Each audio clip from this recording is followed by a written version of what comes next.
नाहियर के रानी हर ससुराल के महारानी।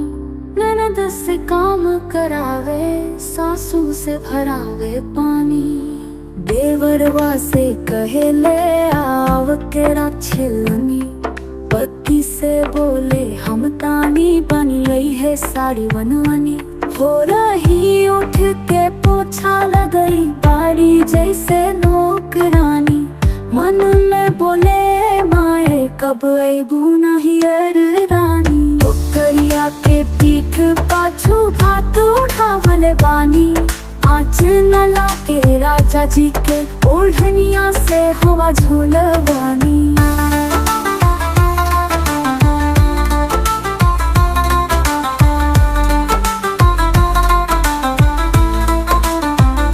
ससुर जी बोले रोटियां बना। सासू बोले दूध गरमा। ननंद बोले चाय बना। देवर बोले मोबाइल चार्ज लगाओ।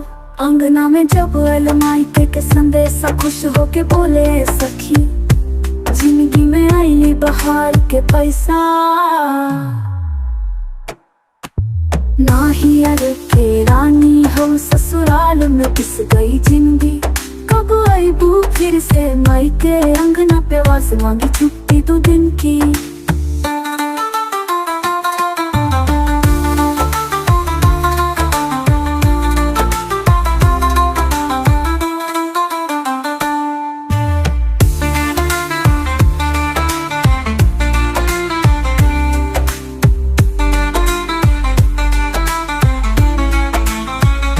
भोर ही उठ के पोछा लगई बाड़ी जैसे नौकरानी।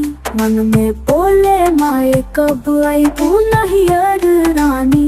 कुकरिया के पीठ पाछू भात ओढ़ावले बानी।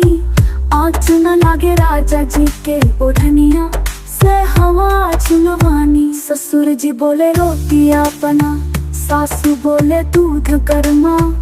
ननंद बोले चाय बना। देवर बोले मोबाइल चार्ज लगाओ। अंगना में जब अलमाई के संदेशा खुश होके बोले सखी। जिंदगी में आई बहार के पैसा। नाहियर के रानी हो ससुराल में पिस गई जिंदगी। कब आईबू फिर से मायके अंगना देवा से मांगी छुट्टी 2 दिन की।